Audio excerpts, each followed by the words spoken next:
Welcome back to another Couch Potato General Manager video. Guys, the 2022 NFL Draft is in the books, and we have a ton of a reaction to get to, or rather a recap by day. Winners and losers by day 1, day 2, and day 3 of the 2022 NFL Draft. Want to let you guys know that we're going to do a team-by-team draft. We're going to dig down into the details associated with each team. But in this particular video, we're doing it at a little bit of a higher level. And things really heated up in terms of teams getting aggressive regarding trades after the top 10. In terms of the top 10, was there a particular pick that jumped out at you?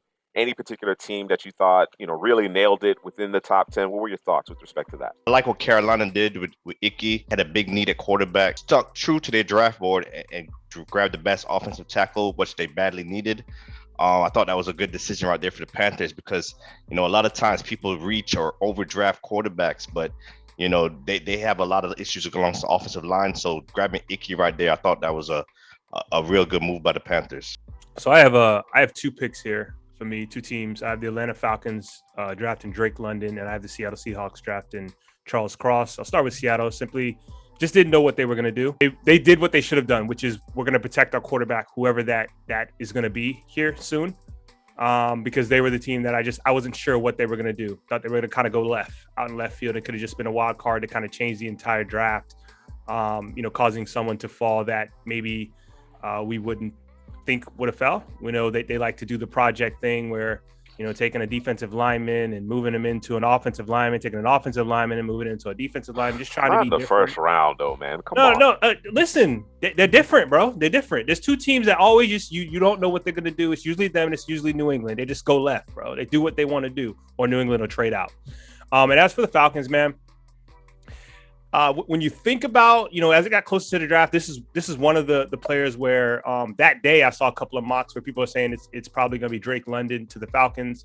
And when you think about the pieces that they have offensively outside of the quarterback, when you're talking about, Kyle Pitts, you're talking about, Calvin Ridley, when he comes back, and then you throw in a Drake London, I mean, you're going to have some big corners. You know what I mean? You're not going to be able to have no shrimps out there and have to deal with those receivers. So those are probably the two teams that I really liked, and I thought they did a really, really good job, and that were surprises for me. I thought Garrett Wilson would be the first receiver off the board. Of course, he wasn't. And we knew that the Falcons, they had, a multitude of needs, could go in any number of different directions. I thought Garrett Wilson was pegged there, but of course, they decided to go with the big body receiver, Drake London, whom I like quite a bit. I actually have him as my second ranked receiver in the class after Garrett Wilson. As far as Seattle, Drew, I wasn't surprised by the Cross pick. You know what I'm saying? And like I said, it's the first round. Perhaps if they were at the bottom of the first round, then you can kind of, it's a little squirrely after the 20th pick or so. But in the top 10, I had always pegged Charles Cross as a top 10 player in this class, considering the needs across the league in terms of the offensive line, offensive tackle in particular, best pass protector. It made a lot of sense. They didn't do anything crazy. They didn't get weird with it. And then, of course, the Jets wrapped up the top 10 with the aforementioned Garrett Wilson, which, again, makes a lot of sense. Didn't anticipate him to be there. He was there. You pick him. You know what I mean? So after the top 10, once we got to the Washington Commanders with the 11th overall pick, things started to get really, really colorful, really interesting, right? And immediately at that point, the New Orleans Saints, who had previously traded with the Philadelphia Eagles to acquire one of their 2022 first-round selections, traded up yet again to get the receiver that they coveted in Chris Olave. They seeded the 16th overall pick, the 98th overall pick in the third round, and the 120th overall pick in the fourth round to move up those 5 spots. What did you think of that decision, Drew? The draft capital that it actually cost New Orleans, do you think it was warranted? New Orleans is one of those teams that's just going to go and they're going to ID a guy and they're going to go get him. So if I'm New Orleans, that's the way we've operated. That's what we do. I'm not mad at it. They saw Garrett Wilson come off the board and said, okay, this seems to be the run's going to start here. We want to make sure we get our guy. We're going to lock our guy in and cross Chris Olave. And I'm not mad at him. You know what I say, man. Go and get your guy, man. Don't waste time. Whatever you got to do to get him. This is a team who feels like, apparently that they're 1 or 2 players away from being right back in it. You know what I mean? So, and I've said it before, part of the reason why this team was bad last year was the receiver position. You can talk about the quarterback position all you want, but the receiver position was the problem as far as I'm concerned. Yeah, the Saints. I think the Saints did the right thing, like Drew said, because that receiver run happened. Right after Drake London went at 8 and Garrett Wilson went at 10. They traded up to get their guy. If they would have stayed pat, all these receivers, they probably would have missed them. Based on how the draft board played out and what did happen after they picked with Jameson Williams, Jahan Dotson going shortly after, I think the Saints made the right decision trading up for Chris Olave. Okay, so speaking of Jameson Williams, he does go with the 12th overall pick. The Lions traded up 20 spots, and at this time we were thinking, what are the Vikings doing? Because they gave up their second round pick as part of that. So basically they swapped second round selections, the 46th and the 34th. They added a third round pick, but ceded 20 selection spots in this trade. But the Lions got aggressive. They identified Jameson Williams, decided to move up. They had been looking for, we thought going into this draft that even though they brought in DJ Chark on the 1-year free agent deal, kind of a prove-it deal, that they needed to improve that room, the receiver room. Headley, your thoughts on that particular move? Where does that move stack up for you in the first round? It was one of the biggest surprises. You move up that much, 20 spots, and didn't give up as much draft capitals as, you kind of anticipate. You think, okay, they probably gave him a first-round pick next year or something to move up 20 spots in the draft. But, after we saw the details, we were like, wow, this was a great move, great aggressive move by Brad Holmes in Detroit. And they went and got their receiver because, they have a hole over there. DJ Chark, like you said, I think it's on a 1-year deal. And they don't really have any receivers on the outside. St. Brown's a great slot receiver. TJ Hawkinson, great tight end, but needed some guys on the outside. And I think it was a great move again by Detroit, man. So, throughout the first round, there was a lot of great aggressive moves that made a lot of sense for these football teams. Comparatively speaking, that the 5 spots that the Saints, and obviously you can't knock a team for identifying their player and ensuring that they go get them. We've been talking about that receiver position opposite Michael Thomas for years now. You know what I mean? And then, of course, Michael Thomas hasn't necessarily been himself the last year and a half, 2 years. So certainly understand them getting aggressive considering the receiver run, but just the capital that it took, comparatively speaking, to make the move, the leap that the Lions did, it paled in comparison. You know what I'm saying? So I thought outside of perhaps another move that we will get to later in the first round, that was probably the most shrewd move. And like I said at the time, I thought the Minnesota Vikings completely whiffed. I don't love it for Minnesota, but they did certainly soften the blow in terms of the selections that they made a little bit later in the draft here. It was fantastic. Standing from the Lions' point of view, and I'm going to throw this in there, it was a division trade. Usually in a trade, whether it be a division, a conference, whatever it is, usually somebody's getting fleeced. So you always go to okay, let me look at the trade. Who won the trade? It's almost never an even trade. It's usually someone got fleeced, right? Especially when it's a division rival. There's an extra fee, fair tax that needs to be paid if it's a division rival, and they did not pay it. You know what I mean? The Sun Pass, bro. They just went right through, bro, and they're not going to receive anything in the mail that says, "Hey, we caught your license plate." Nothing, bro. It was poor, bro. You dropped 20 spots, 20, 20, and you let this team who needs that position go and get, in some, people's estimation, the best receiver in the draft. For some people, sure. I don't agree, but I understand it. In terms of what they gave up, the players themselves don't have a problem with in terms of whom they acquired ultimately, but they, to your point, could have gotten more. Right after that, the Eagles trade up with the Texans, and I thought this move made a lot of sense for the Texans as well. I think they already had Kenyan Green, whom they ultimately selected in the first round. They had him pegged, but they realized that there was a demand for Jordan Davis. Jordan Davis may have ended up in Baltimore otherwise with the 14th overall selection. The Eagles trade up. They swap first-round picks, and the Eagles give up a 4th and a pair of 5ths, if I'm not mistaken, in order to get Jordan Davis. I like it for the Texans.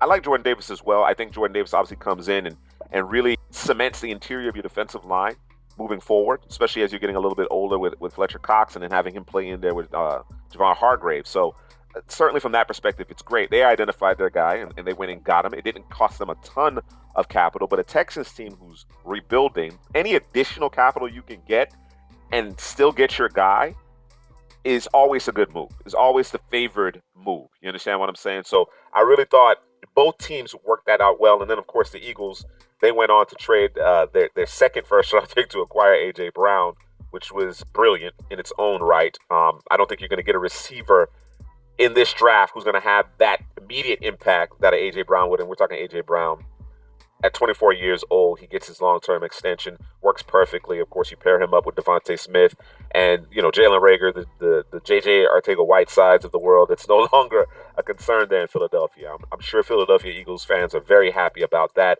Thought that really worked for both teams. I mentioned Kenyan Green going to the Texans with the 15th overall pick a bit earlier than I think people imagined, but I'm of the mindset that, look, the valuation of the offensive guard position doesn't make sense to me. Offensive line is the most important position group, and getting to the quarterback, the fastest way to get him is not bending the edge. It's right through the middle. You understand what I'm saying? And then, of course, what Green brings to the table as far as stabilizing the Texans' very poor running game a season ago goes a long way. But before that, Kyle Hamilton, arguably the top prospect in the class, goes to the Baltimore Ravens. And I don't know how the Ravens do it, man. You guys got to help me understand how things just seem to break in favor. And I don't mean to take anything away from Eric DeCosta. I think he worked the board masterfully. You know what I'm saying? Let the draft come to them. Garner a ton of mid-round picks to give themselves so many opportunities to find the pillars, of their organization. You understand what I'm saying? What do you guys think about Hamilton sliding a little bit, and then, of course, his landing spot in Baltimore? Yeah, I always thought he was going to slide. It was just where and how far he was going to go down the board. And when I saw that, the Ravens were going to select him, or the pick is in, and they were selecting Kyle Hamilton, started to think about that defense. And listen, it ain't nothing better than either trading down and a guy falling right into your lap that's right there on the board. He's at the top of the board. That's who you want, but you're going to take a shot. Okay, if we lose him, we still got this guy, that guy right underneath them, but this guy falls right in our lap. And I mean, and it kept happening over and over and over for them. Just like that was their entire draft, man. So listen, I mean, sometimes, things just kind of work out. Things just kind of slide in, and, Ravens do what they do. Would you say they channeled their inner Ozzy? Yeah, man. They might have did a little bit better than Ozzy. To be honest with you. Listen, sometimes the student becomes the master. Ozzy plus out here, the Costa. Yeah, the Ravens killed it, man. Just every year, man. It's just, if I'm a Ravens fan, on draft day, I'm just sitting back, like, I can't wait, because I know they're gonna nail it. I know they're gonna get the best player available, and they did it again with Kyle Hamilton, man. Kyle Hamilton was a guy that I had as a number 2 prospect, man. His ability, all phases, in the run game, deep pass game, cover the slot. He could do it all, man. And to pair him with a Marcus Williams, that's going to be your up high safety, have Kyle Hamilton roam, in the middle of the field, man. I think that's just a great combination for the Ravens, man. And that defense, especially what they did later on in the draft. I know we're going to get to it, but they just equipped themselves really well in that division against Cincinnati. As I mentioned before, Kenyan Green goes to the Texans with the 15th overall pick. Love it for them. I probably would have gone Zion Johnson, but certainly understand it. Jahan Dotson to the Washington Commanders as they traded down, as I mentioned before. Zion Johnson, again, another guard going a little bit earlier than I think people anticipated, but it makes perfect sense to me. He lands in Los Angeles with the Chargers. I love that for the Chargers. Treylon Burks comes in to replace A.J. Brown. It was literally the pick that the Eagles traded in order to replace perhaps his best NFL comp. You understand what I'm saying? As far as Treylon Burks is concerned, as compared to A.J. Brown with the 18th overall pick.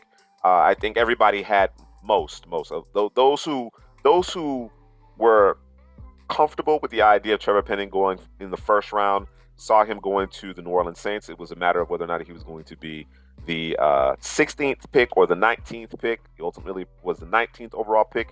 And then we had the first quarterback selected with the 20th overall selection. Give me your thoughts, Helly, in terms of Kenny Pickett, the hate.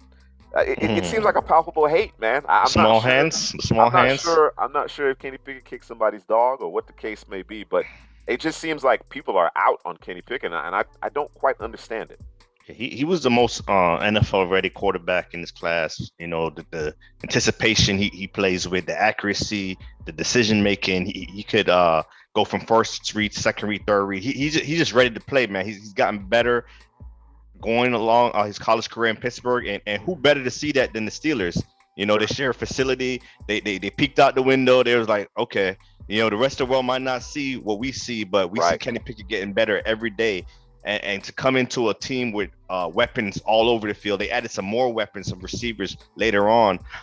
So I think Kenny Pickett is the quarterback that's going to get on the field first in the class. And, he's going to struggle a little bit. He's a rookie, but I think his maturation and how he plays is going to speak wonders for the Steelers. Yeah, and I think this is something where you have to think about where the Steelers are going to be picking next year, because we're talking about, right now people are probably talking about 3 or 4 quarterbacks probably going in the first round next year. Obviously, it's very early. But where are they going to be picking? They're probably not going to be picking in the top 15, top 20. Never a losing season under Never a losing Mike Tomlin. season. So, yeah, you're right. You know what I mean? So, okay, let's go get a guy that can fit our system, that makes sense. And I've said it before, and I'm gonna keep saying it for the Kenny Pickett haters. You can't get worse than what you had last year for the last 2 years. So I don't know, you can talk about the small hands all you want, but he produced in college, albeit, like Helly said, he was getting better every year. And last year in Pittsburgh, he showed out. And he is in the backyard. It's nothing like getting a guy home cooking, a guy that you can see, like you said, pull the blinds down, look out, you can see him playing. You don't have to travel too far. And they know the ins and outs more than any other team. You know what I'm saying? So right. Again, he is the most ready to play, and he doesn't have to be the hero. The hero is the defense. Let the defense do what they do. Just don't turn the football over and get the ball to the playmakers. That's all you got to do. Hopefully they catch it, because they got their own issues out there. But I don't understand, man. I mean, we've seen Duck Rogers. Is it Duck Rogers? Duck whatever. Duck Rogers. Mason Rudolph. Like we've seen it all, and the team still has a winning season. You know what I'm saying? So I don't know if Pittsburgh fan was upset, but I know the media, Draftniks, was killing the Pittsburgh Steelers for it. And maybe they were killing it because they thought it was going to be Malik Willis. Well, I mean, the NFL, and we're going to get to Malik Willis. We'll get to that. But the NFL spoke loud and clear. Malik Willis had work to do. He had work to do. You understand what I'm saying? And teams, all 32 at one point or another, it would seem, or close to all 32, probably about 28 teams had an opportunity to draft him at one point or another, and they didn't see fit. Now, of course, all those teams didn't have a need at quarterback, but despite some of the tantalizing physical tools and traits that he has, there's a lot of work that needs to be done. There's no question about it. And the league, not just the Steelers, but the league saw fit that, hey, he's not a day one guy, and we're going to wait. We're going to wait until it works for us, until it makes sense to us. You know what I'm saying? They saw a lot of the same things we saw. We talk about his upside. The upside absolutely is there. Absolutely. But the situation, the scheme, all of that comes into play. And to your point regarding Kenny Pickett being ready to play, Malik Willis isn't ready to play. Now, I heard Mike Tomlin on NFL Network, talk about the decision to select Kenny Pickett, and he made a great point, and you guys alluded to it. The proximity made a difference. They say when you go throughout this inexact science of evaluating prospects, going from the collegiate level to the NFL level, right? Most teams have the same information, but the Steelers had the benefit of having Kenny Pickett local, right? So they were able to garner an insight. Tomlin speaks to this. He said that's what made us comfortable with this particular decision. You understand what I'm saying? So, yeah, I'm actually really pulling for Kenny Pickett because of just the overwhelming vitriol. It wasn't like, okay, you have a couple people who aren't necessarily in favor. It just seems to be, the end thing to trash Kenny Pickett, and I don't understand it. I really do not understand it, especially as teams have become more and more comfortable taking a guy who plays 1 year as a starter. This is not fantasy football. You understand what I'm saying in terms of breakout age and this, that, and the other. Kenny Pickett played in a multitude of offenses. There was always moving parts associated with that. Generally speaking, you're not playing with super uber athletic players, the 5 stars per se. Of course, he had Jordan Addison, so that certainly made a difference. But the numbers and his performance this past season, I mean, how can you argue with that? How can you argue with that when they opened that offense up, and as he said, it clicked. It started to make sense to me. Things started to slow down, and there's some throws that this guy makes. Again, he doesn't have a howitzer per se, but there's some throws that this guy makes, whether it be on the run or off platform, that gets me excited. Like they act like he has a Chad Pennington arm. That's not the case. That isn't the case. He can spin it. He can get enough RPMs in order to be effective. You know what I'm saying? And Helly mentioned it. The anticipation is really what you're looking at there. So I thought this worked out well for the Steelers. They didn't have to trade up. They didn't have to give up any of their draft capital in order to get the guy that they coveted at the position. And as Drew mentioned, this team is likely going to be picking in the bottom half of the first round next year. They're not necessarily going to have an opportunity to go get one of these ballyhoo quarterbacks in the 2023 class. So I think good on the Steelers in terms of their selection of Kenny Pickett. With the first 20 picks in the books, the Kansas City Chiefs traded up with the New England Patriots to select Trent McDuffie, followed by Quay Walker going to the Green Bay Packers. I thought they had a need at the second level of their defense. They decided to go with the size, speed, athleticism of a Quay Walker over perhaps some more instinctive linebackers. Kyer Elam, the Buffalo Bills traded up to acquire him, got in front of Dallas. Dallas ultimately selected Tyler Smith. We believe he'll play guard, but the long-term plan is to kick him out to tackle. The Ravens, Eric DeCosta put on the master class here. Buffalo managed to get to 23 via the Baltimore Ravens, who ultimately traded Hollywood Brown to the Arizona Cardinals for a first-round pick. The Ravens then flipped the 23rd overall pick to Baltimore, or rather the Bills, and then the Ravens selected Tyler Linderbaum, 25th overall. Again, a masterclass in terms of working the board. New York Jets traded back into the first round for a third first-round selection, snagging up Jermaine Johnson, who was had slid way further than I think any of us anticipated. Jacksonville got very aggressive. They trade up for Devin Lloyd, Devontae Wyatt to Green Bay. It got a little strange with Cole Strange with the 29th overall pick. Sure. Strange. The Chiefs grabbed George Karlaftis 30th, Daxton Hill 31st, and Lewis Seen 32nd to the Minnesota Vikings, part of that Jameson Williams trade. All right, so that was a flurry of movement and trades. I mean, you got a little bit of everything here in the first round of the 2022 NFL Draft. Let's start with the Chiefs trading up for Trent McDuffie. Real quick, Hadley, what were your thoughts on that particular move? Position in need. I think he could play zone, but I definitely think he could play man also. I think he's versatile to do both, inside or outside. The Chiefs lost Ward to free agency, so getting a corner to replace him, I thought that was a great pick. I just love how McDuffie plays the game, this tenacity, downhill, the feet, breaking on the football. It's all plus for McDuffie. So I did like that move for the Chiefs. Let's get into the decision of the Cardinals to acquire Hollywood Brown for a first-round pick. They also received a third-round pick in that particular transaction. But giving up their first-round selection to acquire Hollywood Brown, whom they'll have to pay. Of course, there's a relationship with Kyler Murray there, so I think that certainly was part of the reason why they decided to go in that particular direction. The value there, the thought process. What do you think, Drew? What were your thoughts on that particular move? One thing I want to say is word on the street, or I guess it was on Twitter, that Hollywood wanted to be traded. So that was something that Baltimore, on their end, needed to do. Obviously don't want an unhappy guy there. So, that is what it is. But from the aspect of Arizona, I don't know. No. I thought it was bad. Thought it was terrible. It's a guy you're still going to have to pay. I was talking to DP on Twitter, and when you compare it to what Damian Parson. DP, can't call him DP. Oh, no, I'm letting the folks know. Damian Parson. I'm sorry, I call him DP. When you compare it to the Tennessee Philadelphia trade, it's just like makes you kind of cringe, because it's like, really, like you guys couldn't have done any better, and I know you're gonna have to pay AJ Brown if they would have traded for him in terms of the Cardinals, but you're also gonna have to pay Hollywood Brown. I know the numbers probably aren't anywhere near the same, but you're still gonna have to pay the guy. And I just, you got so many needs. I don't believe receiver was the top need for me. And there was plenty of other receivers on the board that you could have traded down and still got a guy. You could have traded out of the first round and still got a guy. It's just, I don't know, man. And then I look at what the Cardinals have done this offseason is nothing. Sure. They've just kind of been standing still, watching things happen. I know they brought back AJ Green. Oh, hey, all right, cool. But it just, I don't like it at all. In a world where Amari Cooper is going for a 5th round pick, man, like I get it. AJ Brown, you know what I'm saying? Devontae Adams, Tyreek Hill, I get it. Hollywood Brown is a nice number 2.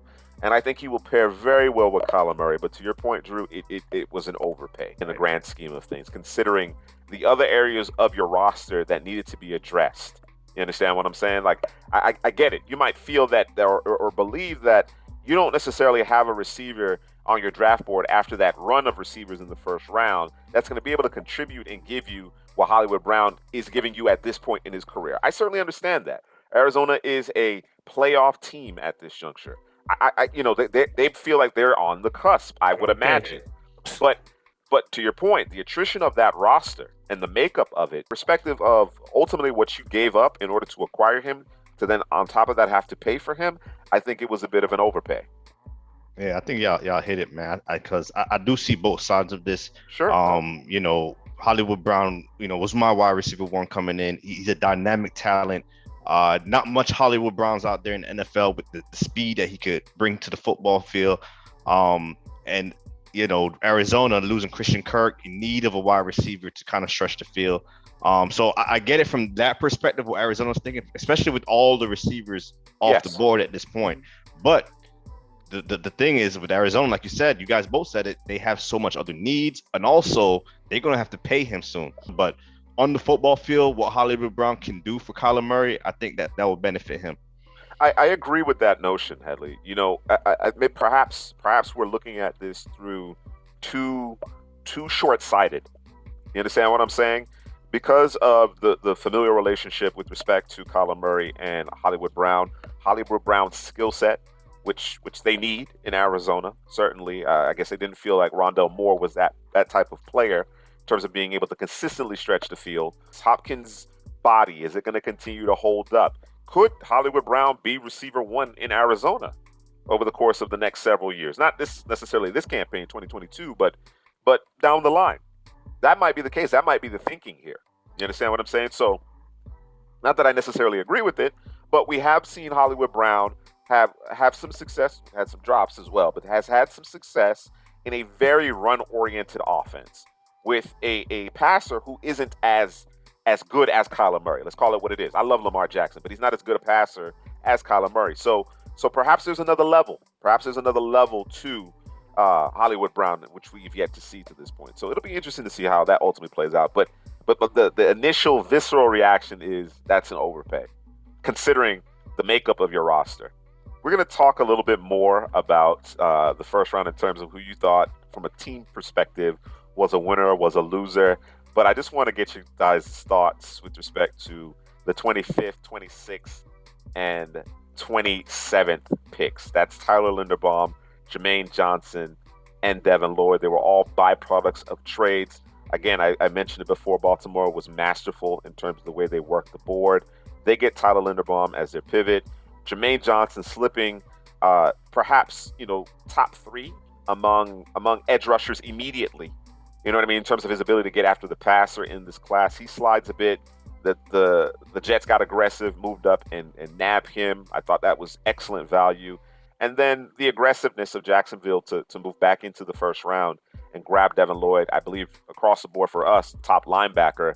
I think that works out really well. Those three moves in particular, the decisions to make the trade and then the corresponding players, what you guys think? Start with you, Headley. All excellent. I love the way the Ravens did the draft board, trading up, trading down, getting the best player on the board. I think Lindenball's a plug-and-play starter. He'll be there for 10 years for Baltimore in the middle of that offensive line.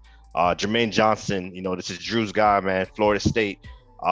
Definitely a guy that could get after the quarterback. I didn't expect him to fall this far. I thought he was a top 10, top 12 talent in this class. So I think top the Jets, half of the first at least. Yeah, top half of the first at least. I think the Jets solidified the best day one with Jermaine. They could have had it even before Jermaine Johnson. Sure. Getting him, it definitely made them probably the best team in day one. And then Devin Lloyd. My issue with this draft started around 22 with Quay Walker to Green Bay. I know what he could bring. I know his athleticism, but this instinctive, the play recognition, it's a little slow for me for Quay Walker. And I thought Devin Lloyd was a better linebacker, so I thought Green Bay should have drafted Devin Lloyd instead of Quay Walker. But, Jacksonville being aggressive, getting him was just a great move, man. Jacksonville's doing a lot of great things this offseason on their defense, on the defense side of the football. The Ravens, it was rinse and repeat. Just let it come to me.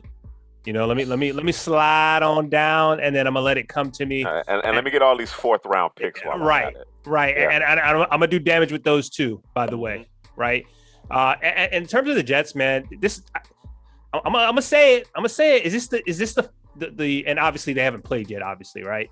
But is this the best first round ever for a team? When you talk about the 3 picks that they scooped up and I know probably it's not in your mind, but just thinking about it and hit me down in the comment section if just thinking about it, or if is this the best first round for any team ever? I mean, the Jets did work, man. I didn't see the Jets coming up and grabbing Jermaine Johnson. I just didn't see it. No, and they blindsided everybody. Yeah, they got him at 10. Some people thought they would get him at 4. Right. Yeah. Get him. Got him at 26. Yeah. Excuse me. Yeah. 26. Come on, man. Yeah. That leads us right into my questions, or the next series of questions I have for you, Drew. Who had the best first round? Give me your top 3 teams in terms of day one. I'll say Jets. I will say the Ravens, and I put the Jets over the Ravens because the Jets actually, I think they just that Jermaine Johnson pick, it just locked it in for me. Sure. The Ravens kind of let it come to them for the most part. And then I would probably go the Lions. Okay. Yeah. I like what the Lions did. Because they swindled a division rival. What about you, Headley? Top 3. Jets is definitely on that list. I like how the Ravens maneuvered the class, but 2 teams I thought got excellent players were New York Giants. It was easy for them. It was chalk, but those are 2, Thibodeau and Evan Neal. Those guys would probably be Pro Bowlers one day. And then I like what Philadelphia did with Jordan Davis trading in front of Baltimore, getting him, and getting A.J. Brown with a first-round pick, man. Those are another 2 talents right there also. So those probably my top 4 teams. I gave you an extra team there. All right, appreciate that. Yeah, can I do it? Let me throw Philly in there too. Here we go. Throw Philly in there too? Yeah, okay. All right. All right.